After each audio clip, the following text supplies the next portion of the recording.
தமிழ்நாட்டில் எங்க குரல் கொடுக்கறோமோ இல்லையோ, கோயம்புத்தூர் சங்கம் முதல்ல குரல் கொடுத்திருக்கு. எமர்ஜென்சியா கூட 9:50க்கு மீட்டிங்கை கூட்டி 10 மணிக்கு அனௌன்ஸ் பண்ணி பாய்காட் பண்ணிருக்காங்க.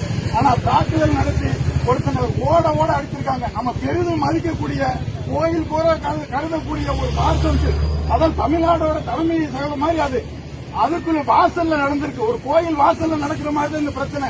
அதே கோயிலுக்குள்ள பூந்து அடிச்சிருக்காங்க. இதை கூட கண்டிக்காத இந்த வழக்கறிஞர் செய்யறத கடுமையா நான் கண்டிக்கிறேன்.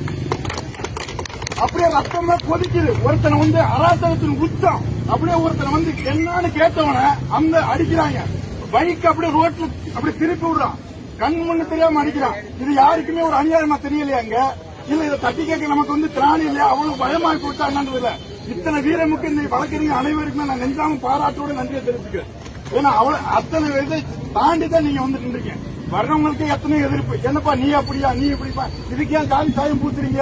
ஒரே சாதி தான், வக்கீல் சாதி தான், தாக்கப்பட்ட வக்கீல் தான். இதுக்கு நடவடிக்கை எடுக்காத போலீஸையும் தமிழக அரசை கடுமையானது கண்டிக்கிறேன். நடவடிக்கை எடு. தமிழக அரசே நடவடிக்கை எடு. தமிழக